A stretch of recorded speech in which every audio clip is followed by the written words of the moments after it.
We need someone more dynamic, Michael Parker said, not quite meeting my eyes across his sleek desk.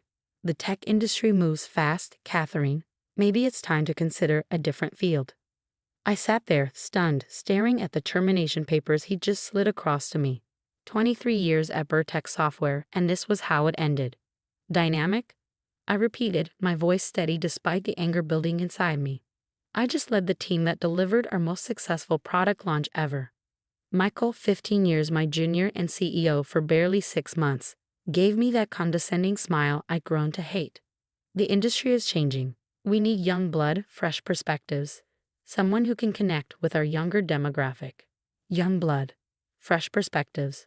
Pretty words for what this really was. You mean you need someone younger, I said flatly.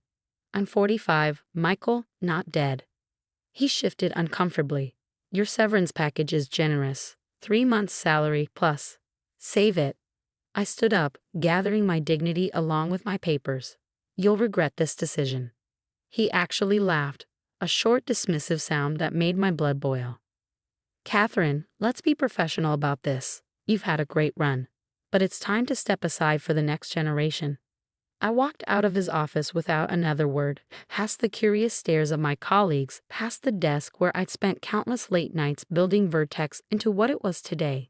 My daughter Olivia's latest text glowed on my phone. How'd the meeting go, Mom?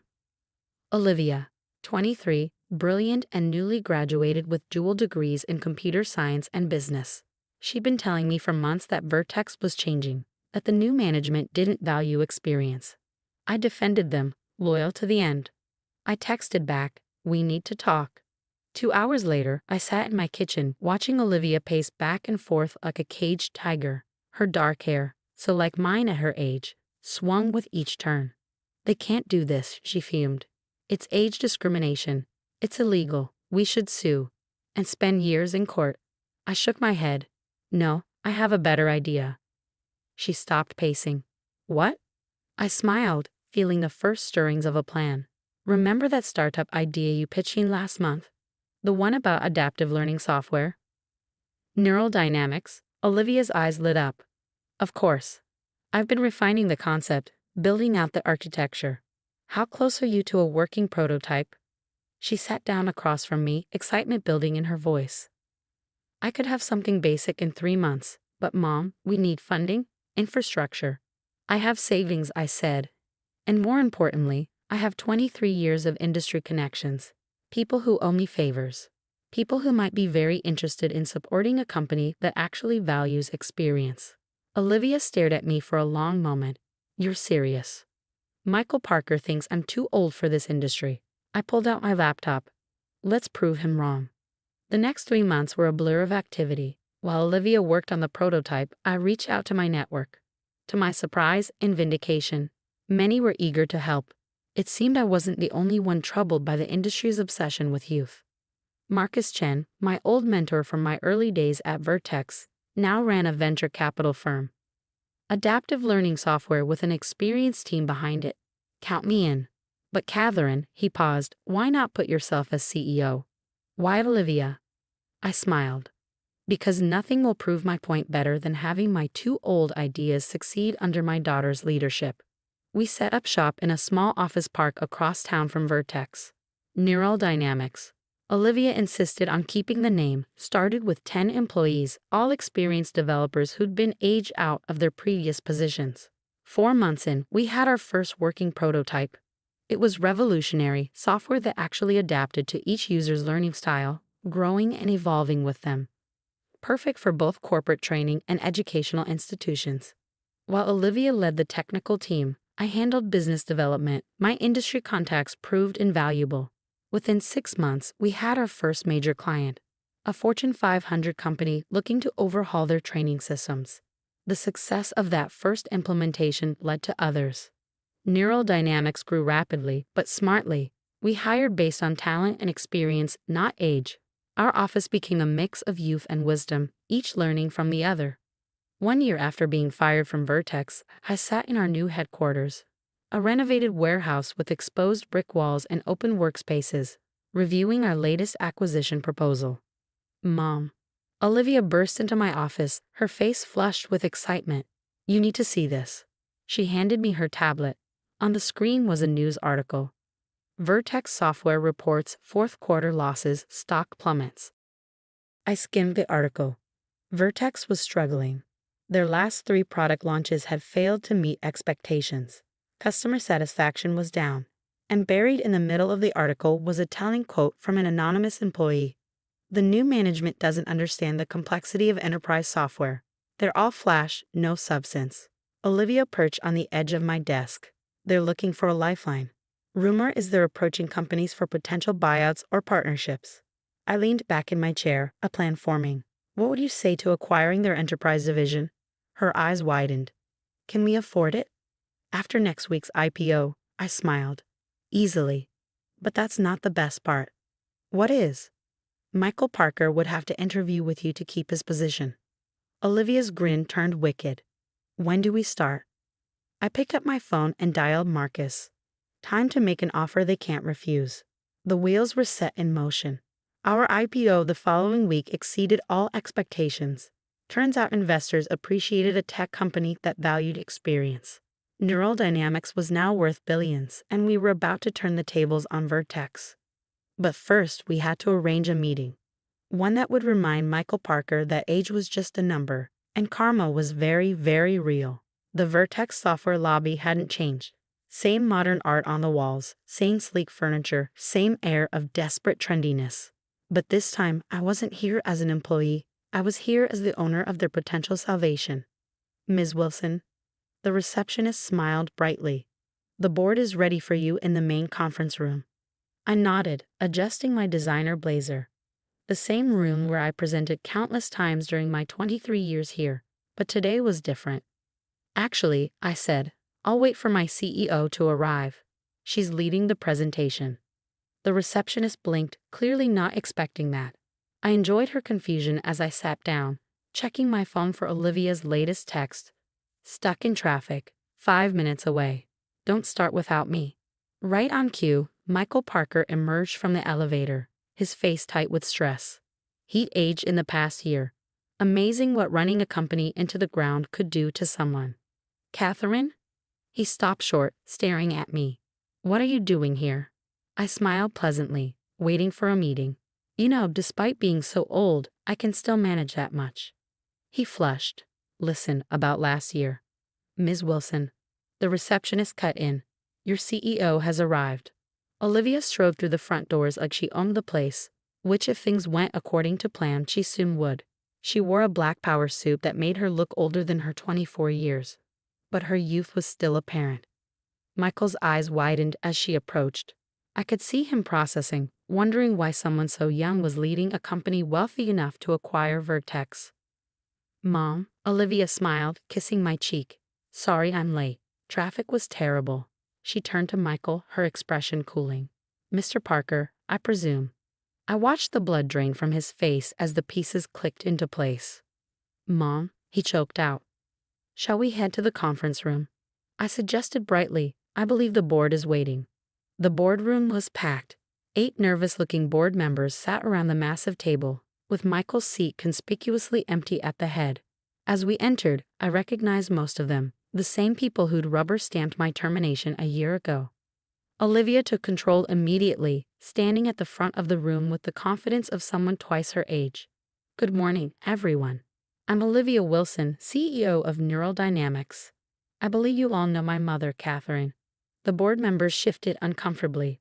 One of them, Harold Matthews, who'd been my ally before Michael took over, actually had the grace to look ashamed. Let's cut to the chase, Olivia continued, pulling up our presentation. Vertex's market value has dropped 60% in the past year. Your last 3 products have failed. You're losing customers to more innovative competitors. She paused. Like us. Michael, who'd slunk into his chair at the head of the table, spoke up. We've had some temporary setbacks. Temporary? Olivia raised an eyebrow. Your best developers have left. Your enterprise customers are jumping ship. And your attempt to modernize by pushing out experienced employees has backfired spectacularly. She clicked to the next slide, showing Neural Dynamics growth charts.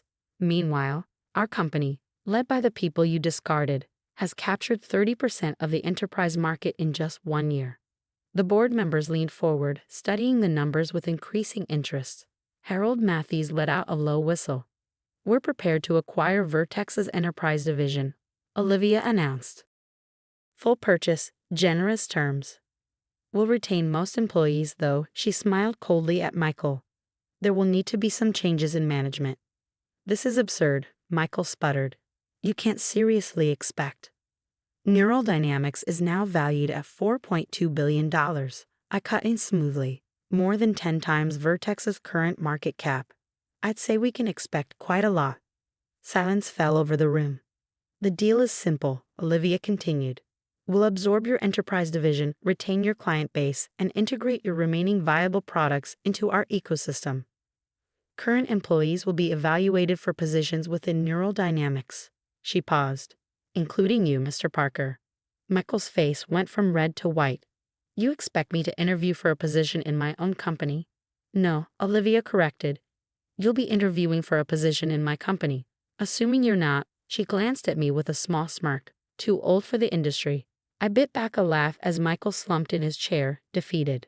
Harold Matthews cleared his throat. "I move that we take a brief recess to discuss the terms." "Of course," Olivia nodded. "Take all the time you need. Though I should mention, 3 of your largest competitors have already expressed interest in similar deals." We stepped out into the hallway, leaving the board to their deliberations. As soon as the door closed, Olivia turned to me with a grin. "Did you see his face? I thought he was going to pass out." I hugged her tightly. "You were brilliant, sweetheart, absolutely brilliant." "Ms. Wilson." Michael's voice came from behind us. He stood there, looking smaller somehow, his previous arrogance replaced by desperation. "Catherine, could we speak privately?" I glanced at Olivia, who nodded and moved away. He swallowed hard. "I may have been hasty last year, short-sighted." "May have been." He ran a hand through his hair, more gray now than a year ago. "I was wrong? Okay. Is that what you want to hear? I was wrong about you, wrong about experience, wrong about everything." I studied him for a moment. "No, Michael, that's not what I want to hear. What I want is for you to understand something fundamental about this industry, about any industry. Success isn't about age. It's about wisdom, vision, and the courage to value people for their actual abilities." "And now," he asked quietly, "what happens to me?" "That depends on the board's decision." "And after that?" I smiled. "It depends on how well you interview with my daughter." The board's decision took less than an hour. They accepted our offer unanimously, desperate to salvage what they could from Vertex's decline. Within weeks, the acquisition was complete. True to our word, we retained most of Vertex's employees. After thorough evaluations, some of the younger hotshots Michael had promoted left immediately, unwilling to work in an environment that didn't worship youth above all else. As for Michael, I sat in my office 3 months later, reviewing performance reports, when Olivia walked in. "You'll never guess who just accepted a junior project manager position," she said, dropping into the chair across from me. "How did he do in the interview?" She grinned.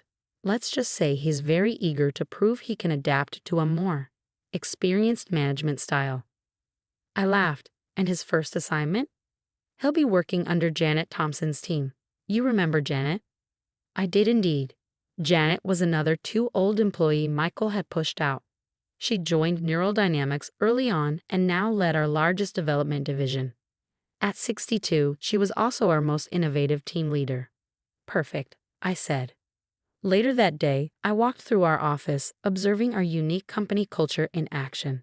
Young developers collaborated with industry veterans, each learning from the other. In one conference room, a 20-something programmer was explaining new coding frameworks to her older colleagues.